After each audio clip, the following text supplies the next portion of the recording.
La filosofía de la diferencia como crítica al enfoque ortodoxo de los marxistas, una reflexión sobre la dialéctica y la petrificación del pensamiento de Marx. Las tradiciones marxistas, me refiero a las trotskista, leninista y stalinista, si bien difieren en aspectos accesorios en lo tocante a la interpretación de las doctrinas de Marx, están de acuerdo en un punto. Proponen leer a Marx desde la óptica de la contradicción. No hacerlo implicaría desconocer, tergiversar y realizar un análisis burgués de sus ideas. Marx, bajo el criterio de los marxistas ortodoxos, es el filósofo dialéctico y punto. No hay más debate. Por tal motivo, se debe pensar en Marx como esa conciencia infeliz, decadente e incapaz de encontrar sosiego, pues según Nietzsche y Deleuze, enconados rivales de la dialéctica de Hegel, cualquier sentir dialéctico es un sentimiento plebeyo y un pensar propio del resentido. Según Deleuze, allí donde los dialécticos ven antítesis u oposiciones, demostrar que hay diferencias más sutiles que descubrir, no la conciencia infeliz hegeliana, que es solo un síntoma, sino la mala conciencia. La dialéctica presenta una imagen distorsionada de la verdadera diferencia. La imagen que se ha popularizado de la diferencia es la de la negación. Pero, ¿a qué nos referimos cuando hablamos de la diferencia? La filosofía de la diferencia es una corriente filosófica que se enfoca en el estudio de la diversidad, la singularidad y la diferencia. Esta corriente rechaza la idea de una totalidad homogénea y uniforme y en su lugar enfatiza la multiplicidad y la heterogeneidad de los fenómenos. La filosofía de la diferencia busca explorar la complejidad y la riqueza de las diferencias que existen en el mundo, ya sea en términos de la diversidad cultural, las diferencias individuales, las diferencias ontológicas o las diferencias epistemológicas. Algunos de los filósofos que se han asociado con la filosofía de la diferencia incluyen a Gilles Deleuze, a Félix Guattari, Jacques Derrida y Michel Foucault. Estos camellos, los epígonos de Marx, para usar la figura que utiliza Nietzsche en Zaratustra, se dedican a conservar y cargar sobre sus espaldas las ideas de Marx. De ellas han hecho momias conceptuales, pero estas ideas se originaron dinámicamente en la cabeza de Marx y en su tiempo fueron una fuerza y una corriente desbordadas que amenazaban con socavar las bases mismas de la economía y la política burguesas. Pero sus epígonos las han convertido, para usar una metáfora benevolente, en un gatito cariñoso con las uñas bien recortadas. Tal vez la metáfora anterior no sea tan adecuada, pues un gato es una materialidad compleja. Pienso que sus ideas las han convertido en algo más duro y pesado, como en una estatua con entrañas de aire, como se dice en el crepúsculo de los ídolos, en algo petrificado.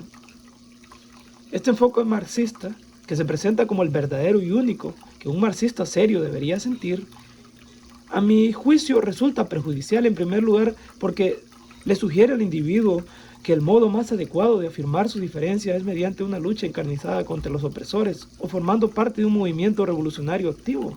Por otro lado, esta idea que se ha internalizado en la forma en que piensan y sienten y actúan los trabajadores, lo que los hace creer que por sí mismos son incapaces de afirmar su diferencia, sin negar lo que ellos no son, que su debilidad los condena a la eterna negación para poder afirmar su diferencia. Tienen que vivir constantemente comparándose y luchando para lograr demostrar su superioridad o inferioridad. Esta es la crítica de Deleuze al razonar dialéctico del hegelianismo, y supongo que sería sabio que los marxistas prestaran la debida atención a este enfoque antidialéctico de Luciano. ¿Qué habría sido del pensamiento de Marx si no hubiera sido utilizado por los movimientos filosóficos y políticos de la antigua Unión Soviética, cuyos representantes estaban movidos por hacerse del poder y motivados por la venganza contra los zares, como fue el caso de Lenin? Es verdad también que muchos líderes soviéticos estaban genuinamente comprometidos con las ideas marxistas y creían en la posibilidad de construir una sociedad igualitaria. Sin embargo, espíritus reaccionarios como Stalin y sus cortesanos, con pretensiones aristocráticas y amantes de la nada, promovieron las ideas de Marx, pero al mismo tiempo crearon un Moloch que si Marx hubiera estado vivo en esa época, lo hubiera depreciado. Algunos teóricos detractores de Marx especulan que si no hubiera sido utilizado por los líderes políticos soviéticos, seguramente sería un pensador más del montón, como Bergson o Gabriel Marcel, por ejemplo. Esto quizás no sea del todo cierto, pues los grandes filósofos en general destacan por la fuerza, brillantez y novedad de sus postulados, a pesar de no ser la ideología oficial de algún país. Ningún líder político que yo tenga conocimiento ha adoptado la filosofía kantiana como la ideología oficial de su país. Es verdad que ha influido mucho en la filosofía política de Alemania, pero no es la filosofía oficial de ese país. Y a pesar de ello es conocidísimo dentro del universo filosófico. Supongo que también Marx sería conocido, aun cuando no hubiese sido el filósofo oficial de la Revolución Soviética. El que crea que sujetos como Lenin, Stalin y Trotsky son dignos continuadores del pensamiento de Marx es un iluso. Marx perteneció, pero no se petrificó allí, a una línea de pensamiento de altura en la Ilustración. Creer que el Che, Fidel Castro o algunos de esos que se autoproclaman como discípulos de Marx son más inteligentes que Kant, Rousseau, Nietzsche o Hegel merece una carcajada homérica. Estas fuerzas reactivas que se apoderaron de su pensamiento lo han dejado tan desfigurado como un Cristo después del segundo misterio doloroso. Nietzsche vivió en quebrantos por su delicada salud y vivió etapas de enorme oscuridad. Al final se hundió en la senda sin retorno de la irrazón y su hermana, para poner la guinda en el pastel, se apoderó de su obra y la tergiversó de manera absolutamente irresponsable. Ese parece ser el lúgubre destino de los grandes pensadores. Incomprensión en vida y tergiversación después de su muerte. La importancia que tiene Marx como teórico de la lucha de clases y crítico acérrimo del capitalismo es innegable. Es preciso asimismo analizar en qué consiste la lucha de clases. ¿Es acaso la única manera de ser revolucionario? Sin embargo, es menester resaltar que el capitalismo que analizó Marx difiere en muchos aspectos del actual. La clase obrera a la que pertenece Messi y Cristiano Ronaldo, por ejemplo, no tiene los mismos intereses que la clase obrera mexicana o salvadoreña. ¿O no dispone Messi de mayor capital que un pequeño burgués colombiano, es decir, un comerciante, pequeño propietario y terrateniente? ¿Un trabajador como Messi querrá luchar por liberarse del capitalismo? La realidad del capitalismo se ha tornado más compleja y por lo mismo su pensamiento demanda ser reinterpretado y subsumido dentro de una constelación conceptual para que pueda tener relevancia real. Su importancia no reside hoy día en lo que dijo en el pasado, que es importante, es obvio, sino en lo que él nos puede hacer decir a nosotros en la actualidad.